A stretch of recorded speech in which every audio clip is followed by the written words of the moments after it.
Salut à tous, ici Davy pour Drone etc. Et aujourd'hui, pas de suspense, on va parler d'Harmattan et de ses deux dernières frames. Donc à ma gauche, le Rooster en 5 pouces. Frame très attendu en cette fin d'année 2017, début 2018, puisqu'il s'agit de l'évolution et de l'amélioration du Caméléon, frame très populaire de 2017.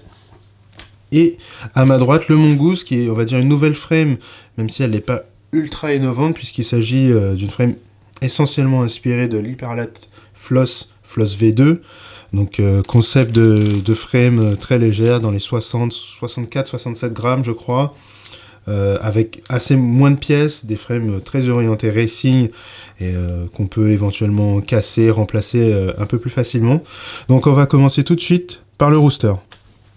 Donc commençons par le Rooster. Ici le package habituel d'Harmattan, donc on n'est pas sur une boîte, on est voilà, sur un petit packaging bien rangé, les pièces sont habituellement bien séparées dans des petits sacs plastiques. J'ai commandé 2 bras supplémentaires au cas où, et surtout, j'en parlerai un peu plus loin, il y a eu quelques soucis sur le lancement du produit au niveau de la visserie, qui n'était pas correcte, pas de bonne qualité. Se sont fait un petit peu avoir là-dessus par leur fournisseur, donc directement avec le package, j'ai reçu des vis supplémentaires, donc j'irai directement utiliser celles-ci, pas me casser la tête avec celles qui sont censées ne pas être correctes. On va tout de suite regarder le packaging et le contenu de ce sachet.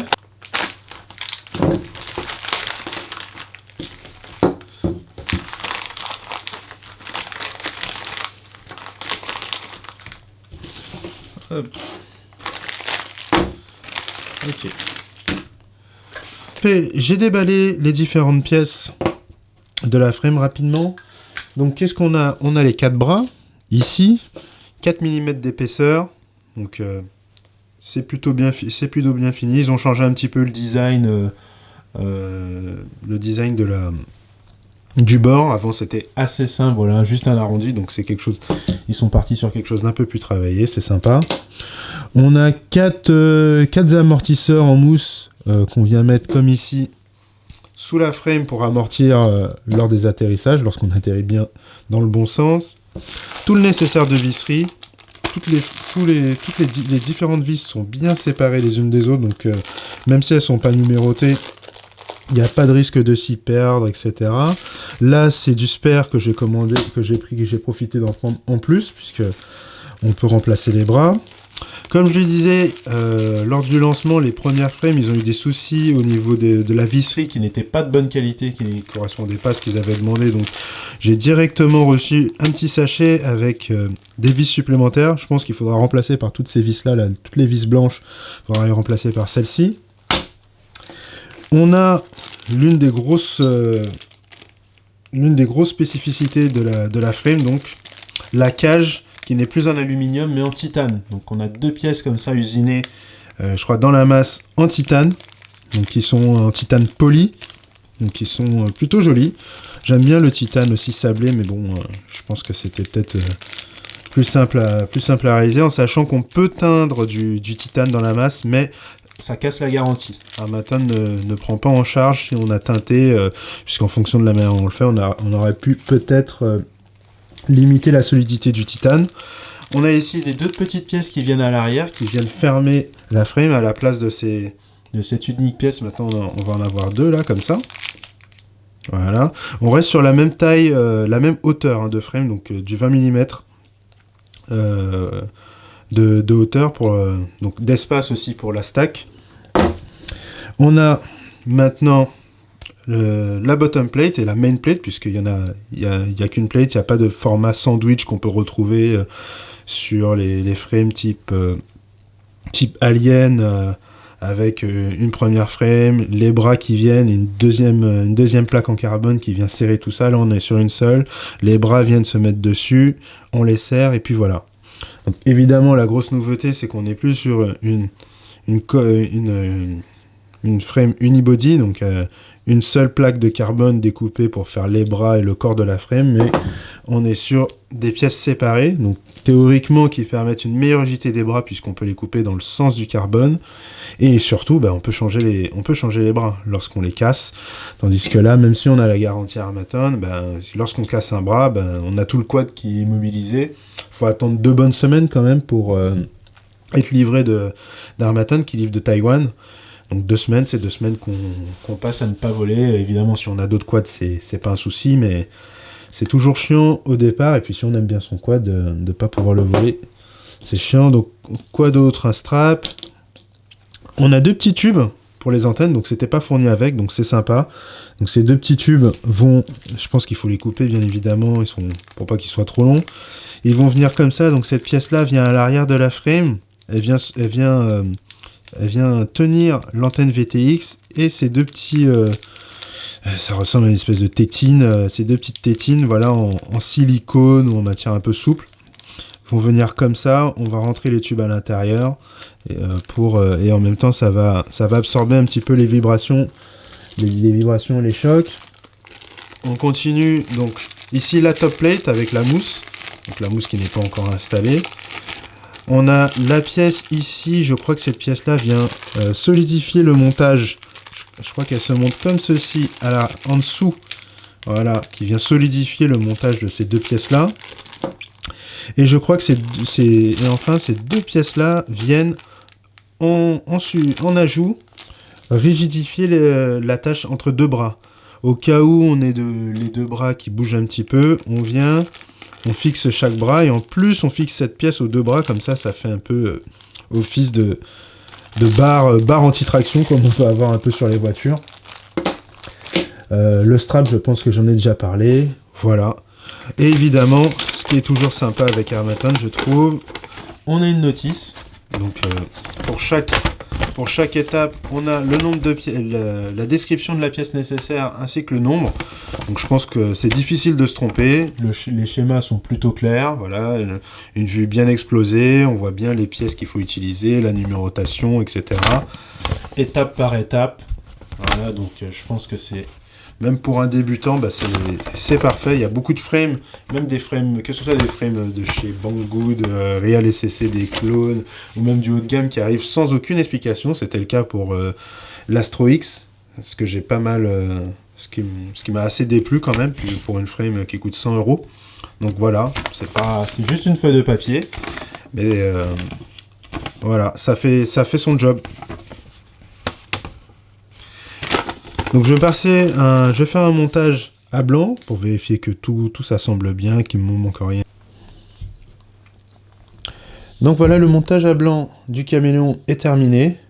Donc je suis vraiment très satisfait. J'aime beaucoup le look, cet aspect bicolore entre le métal du titane et des vis. Enfin, les vis ne sont pas en titane, mais sont à peu près de la même finition au niveau coloration.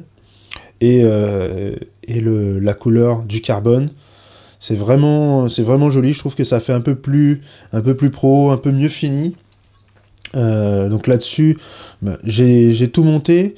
Comme je l'ai montré tout à l'heure, on est un peu plus lourd que ce qui est indiqué par Harmattan. On est sur du 138, voilà, 138 grammes. Donc je crois que sur le site, ils indiquent...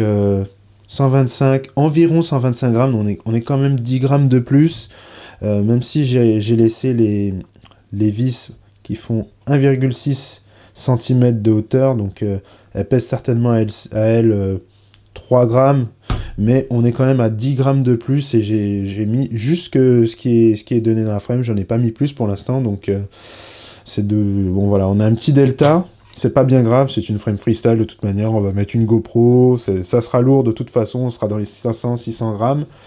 Mais voilà, en comparaison avec le caméléon du coup qui n'est pas directement remplacé, puisque Harmattan a indiqué qu'ils vont adopter ce format de cage titane sur la caméléon, donc du coup on va avoir une version du caméléon TI pour titanium, qui n'est pas encore en vente, mais qui va l'être très bientôt, je pense, après la fin du Nouvel An chinois. Donc on aura le choix entre un rooster avec bras détachables et cage titane, et le nouveau caméléon titane qui aura toujours la même cage, mais une bonne top plate unibody. On va maintenant passer au Mongoose. Donc, comme je disais tout à l'heure, on va dire la nouvelle frame, même si elle n'est pas ultra innovante, mais c'est un concept plutôt pas mal.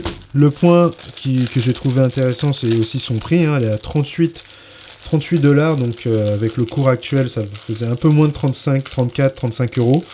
Donc, voilà, une frame de chez Harmattan à ce prix-là, avec la qualité du carbone Harmattan, j'ai trouvé que c'était pas mal. Le point très important, c'est qu'elle n'est pas couverte par la garantie à vie, ce qui est le cas du caméléon, qui est le cas du rooster, puisque voilà, c'est dans la série des light chez Harmattan, et donc ils considèrent qu'une frame qui est aussi légère, qui a moins de protection, bah forcément c'est pas intéressant pour eux de la garantir, alors qu'on va sûrement, si on attaque un petit peu avec, on va sûrement casser assez souvent les bras. Donc le packaging, donc il n'y a pas énormément de pièces, hein, comparé au rooster. On sent tout de suite aussi que le poids est plus léger. Donc la paire de stickers Harmattan, voilà, Harmattan Production. Un petit strap. Moi j'aime pas trop leurs straps. Bon voilà, c'est des straps assez basiques. Hein. Il y a pas cette matière un petit peu accrochante. Ils sont un poil petit. Moi je préfère ceux de FURC. Qui sont vraiment pas mal. Donc premièrement les bras. Donc les bras qui ressemblent pas mal à ceux du rooster. Hein, même si évidemment le système d'accroche est assez différent, mais ils sont partis sur le même genre de design. On dirait que ceux du rooster sont quand même plus épais, clairement plus épais, un peu plus gros, mais on est sur la même taille hein, de point de montage. Donc les 4 bras.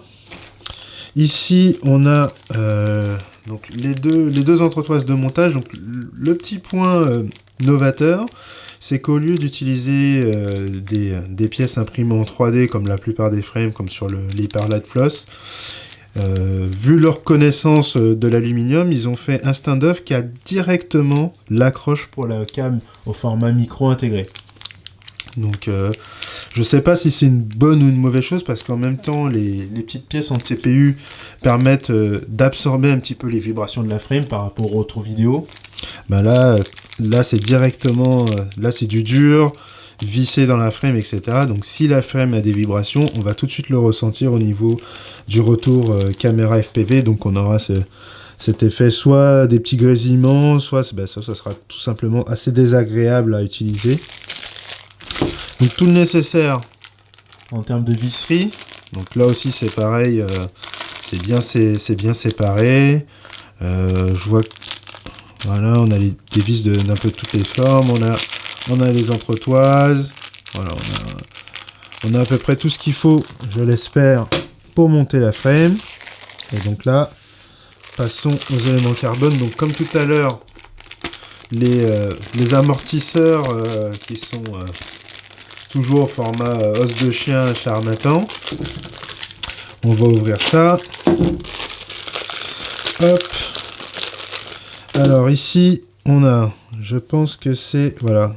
Donc c'est la mainframe, donc la bottom plate. Donc c'est là-dessus que va venir s'enficher et se visser enfin à peu près tout en fait, hein, donc les bras. Donc on est là aussi sur une frame comme le concept de l'Hyperlight Floss. Donc il n'y a pas de système de sandwich, de double plaque de carbone qui vient prendre les bras. On n'en a qu'une seule, les bras viennent dessus. Voilà, tout est, on va dire, tout est architecturé autour de cette pièce. Donc ce qu'on voit tout de suite, c'est que elle est prévue pour fonctionner avec une stack de 20 par 20, mais aussi de 30 par 30. Donc en fonction de ce qu'on veut mettre, voilà, les deux fonctionnent. Ici, on a une petite mousse dense, puisque comme c'est une frame plutôt orientée montage de la batterie en bas, donc on a une petite mousse pour amortir un petit peu les chocs avec la batterie, pour qu'elle tape pas directement sur la pièce en carbone. Et là, on a la plaque de carbone du haut. Donc pareil, voilà, je pense que ça semble être symétrique. Hop, voilà. Donc on imagine qu'on a quelque chose de à peu près comme ça. Les stand-offs sont à peu près 2 cm de hauteur. Donc voilà, c'est à peu près le profil qu'on a. Voilà, donc sur la partie haute. Alors je pense que ça peut quand même être une frame avec batterie on top. La pièce de carbone paraît assez pleine. Il y a quand même de grosses coupures dedans, mais on a quand même de la surface pour mettre une batterie, une 1300, une 1500, puisque là-dessus, c'est pas une frame qui est prévue pour mettre une GoPro, donc contrairement au Rooster qui est clairement c'est clairement une frame faite pour mettre une GoPro dessus, faire du freestyle, etc., rapporter des belles vidéos HD, voire 4K. Là, clairement, le but, c'est que ce soit léger. Donc, un minimum de pièces. Et voilà. Par contre, ici, là, comme on peut le voir, contrairement au Rooster, il n'y a pas de notice, il n'y a pas de listing, d'étapes, etc. Donc, je pense que Harmattan a considéré que, premièrement, c'est pas forcément leur frame, vedette, donc... c'est plus une petite frame, il y a certainement moins de gens qui vont l'acheter, et puis surtout, elle est beaucoup plus simple à monter. Hein. Je pense que une fois qu'on a compris quelle vis vend pour les bras, une fois que les bras sont montés, qu'on a mis les entretoises arrière et avant, qu'on a collé les sticks, voilà, ça se monte un petit peu tout seul. Donc, je pense que c'est juste avec une photo de la frame sur leur site, on comprend assez rapidement, je l'espère, je ne l'ai pas encore monté, comment tout ça se met en œuvre, et puis voilà, après on peut passer au montage. Alors un petit check au niveau de l'épaisseur du carbone, donc tout est assez fin quand même, donc on verra si ça tient. Donc la top plate fait 2 mm, et les autres pièces, donc c'est-à-dire les bras et la bottom et main plate, font 3 mm, donc c'est quand même très très fin. Habituellement, on est plutôt dans un standard de 4 mm. Je crois même que sur l'Hyperlight Floss, les bras font 4 mm. Et il y a même maintenant une version à 5, puisqu'il y avait pas mal de demandes sur les groupes Facebook, les forums, pour mettre des bras plus épais, plus denses, plus robustes, hein, tout simplement. Donc, je verrai ce que ça donne. Donc, on sent tout de suite la différence, hein, comparé aux bras du Rooster ou à ceux du Caméléon qui sont en 4. Hop. Voilà, je sais pas si on le voit bien là, peut-être. Mais en tout cas, entre deux bras séparés, on sent tout de suite que celui-ci est moins épais. Je crois qu'il est aussi un peu plus fin. Ils ont optimisé au maximum le poids, la quantité de carbone pour que la frame soit le plus légère possible, mais j'espère que ça sera pas trop au détriment de la solidité. Même si effectivement, je pense que la plupart du temps, c'est les bras qui vont casser. Je crois que la perte de bras est à $5. On est à peu près sur du 2 euros, peut-être 2 euros, 2,50 € le bras. C'est pas énorme, mais bon, j'espère pas que les bras se pètent à chaque crash, ça sera embêtant. Puis c'est toujours la plupart du temps, on fait pas les réparations sur le terrain, donc voilà, si le quad se crash et qu'il casse, c'est out pour la session. Donc j'ai fait une petite rectification, même si j'ai l'impression que la frame est symétrique d'un point de vue avant-arrière, elle ne l'est pas d'un point de vue en dessous, dessus, puisque on voit qu'il y a un sens où il y a des petits renfoncements qui sont faits. Hop, voilà. Ça va être voilà, là on le voit, je pense à la caméra. Voilà, il y a des petits renfoncements qui sont faits dans ce sens-là, alors qu'il n'y en a pas du tout ici. Donc tout simplement, puisqu'Harmattan a opté pour des press-nuts. Alors je sais pas la bonne traduction en français, mais voilà, au lieu d'avoir des boulons qui viennent serrer des gros boulons comme ceux des moteurs qui viennent serrer les vis, on a ces petites pièces là qui viennent s'incruster en partie dans le carbone et du coup qui permettent d'avoir un pas de vis et donc en plus la force de serrage de la vis permet encore plus d'ancrer ce press-nut dans le carbone. Donc c'est pas mal, je trouve que la plupart des frames maintenant s'oriente là-dessus, ça fait un montage plus clean, ça évite d'avoir des boulons qui dépassent, ça dépasse quand même, mais vraiment, c'est rien, quoi. Il doit y avoir, oui, 2-3 mm qui dépassent comparé à un boulon complet. C'est le cas de l'Astro X Switch. Les Astro X Switch que j'ai sont comme ça. Je crois qu'ils vont faire aussi ça sur le Floss. Je l'ai vu sur encore d'autres frames. Donc pour l'instant, moi j'aime bien ce format de montage. J'en profite pour donner une petite astuce, même si c'est assez connu pour le montage des press notes. Ça peut être assez compliqué, et puis surtout, je ne sais pas pourquoi il a fait ça, mais Chris, le PDG d'Harmattan, a fait une vidéo Facebook sur le montage du rooster en montrant qu'il enfonçait les press notes avec un marteau dans la frame. Donc peut-être pour lui que ça marche, mais on a vu sur le groupe Facebook un tas de gars qui ont bousillé leur carbone en se trompant, voilà. Tout le monde n'est pas forcément habile de ses mains avec un marteau, du coup, je pense qu'ils ont eu pas mal de retours juste à cause de ça. Alors que c'est quand même assez simple au final de faire le montage d'un press note. Donc moi j'utilise la méthode et l'outillage qui était fourni par Astro X. Je pense qu'ils font ça depuis un bout de temps de leur côté. Donc on met le press note. Donc le press note, on zoome, voilà. Il y a une partie lisse et une partie filetée. Donc évidemment la partie filetée, c'est elle qui rentre dans le carbone. Dans le renfoncement du carbone, et la partie lisse elle reste dehors, et c'est elle qui sera visible ensuite. Donc on la met, donc ça rentre pas tout de suite, donc faut mettre quand même un tout petit peu de force juste pour l'enclencher.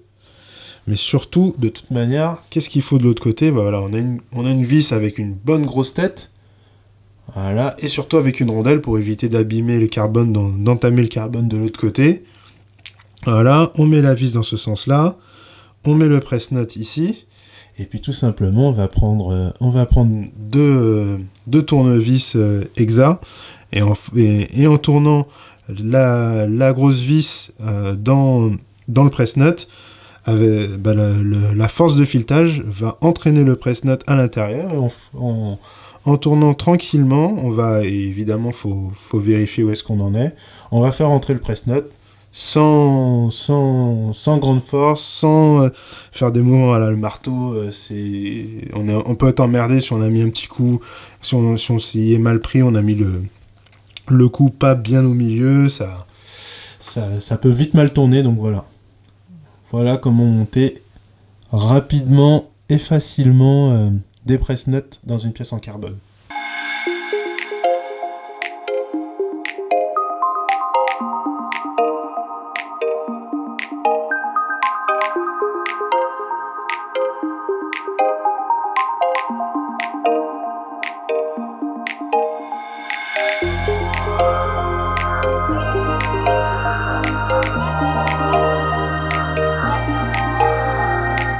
Voilà, je suis de retour, j'ai terminé le montage à blanc, donc c'est, comme je disais au départ, c'est franchement, on peut difficilement faire plus simple, 4 bras, un bottom plate, une main plate et 4 entretoises qui viennent assembler le tout.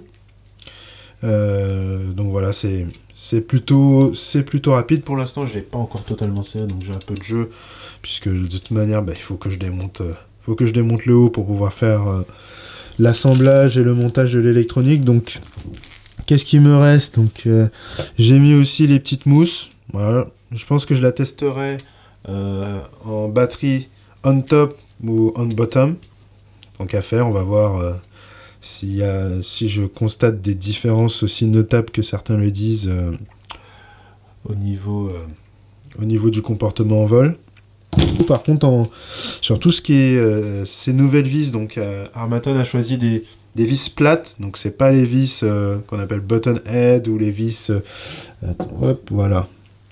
On n'a pas les vis comme ça là avec la grosse nette, ni les vis avec le bois arrondi, ni les vis qui sont prévues pour rentrer totalement dans un renfoncement, dans un trou à renfoncement. Du coup, ça fait une surface plate même avec la vis.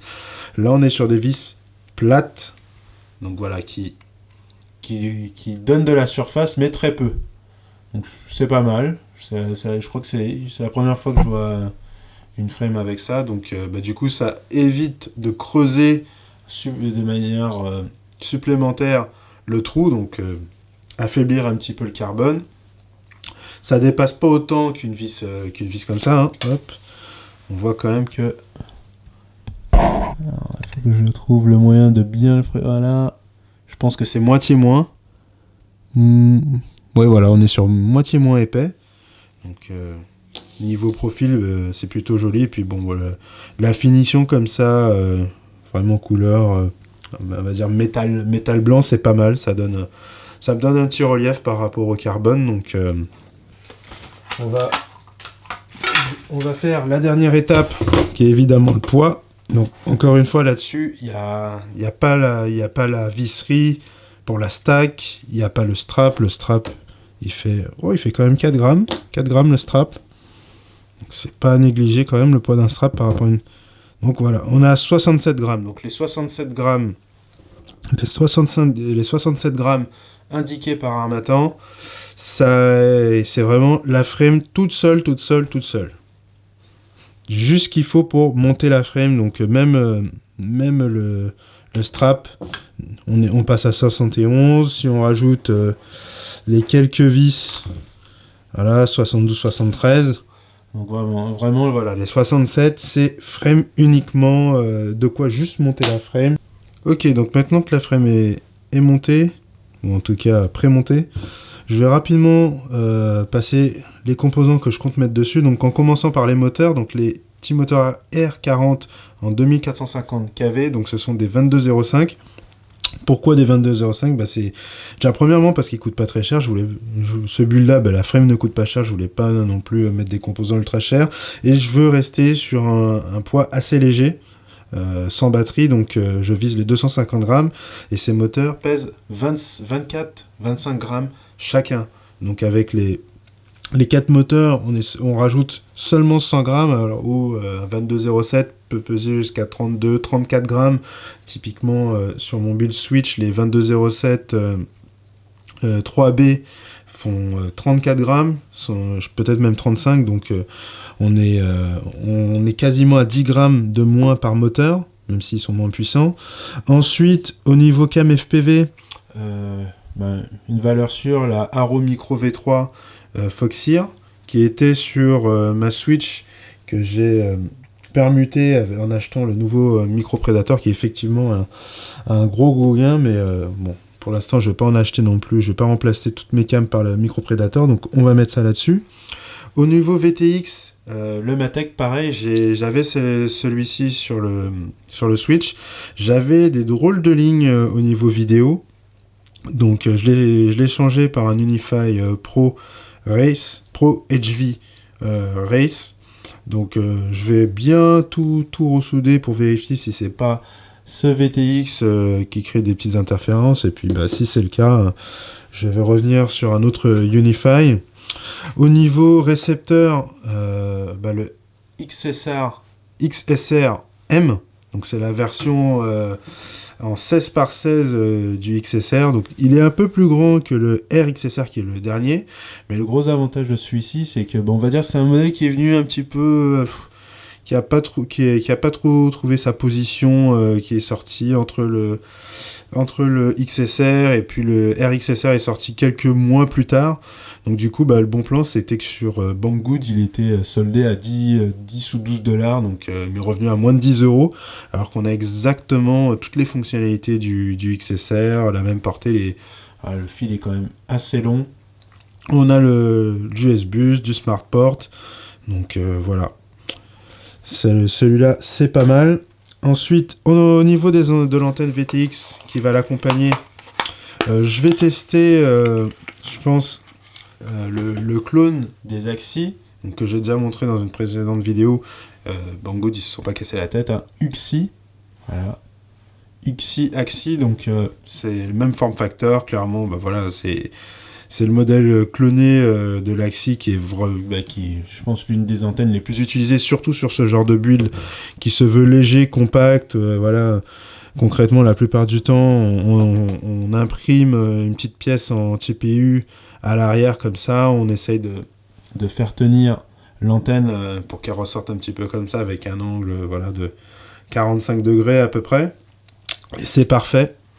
Donc bah, je verrai ce que donne ce Uxie par rapport à l'Axi. Bah, évidemment, comme d'habitude, hein, le Uxie, je crois qu'il est à 6 ou 7 dollars, lorsque le prix normal de l'Axi c'est 20. Donc c'est un petit peu cher l'Axi quand même pour une petite antenne comme ça, mais c'est vrai qu'ils ont réussi à faire un beau produit. Sinon, bah, le cœur, j'en ai pas encore parlé, le flight controller. Donc j'ai l'Asgard 32 bits, donc c'est un flight controller que je peux appeler 4 en 1, puisqu'il fait flight controller, PDB, ESC et OSD, qui est en transit. Donc bah, c'est lui que je compte mettre là-dessus. Donc même si je crois que il est assez lourd, puisqu'il y a beaucoup de composants, mais je pense qu'on gagne quand même bah, il y a moins de fils, etc. Il pèse peut-être 15 ou 20 grammes.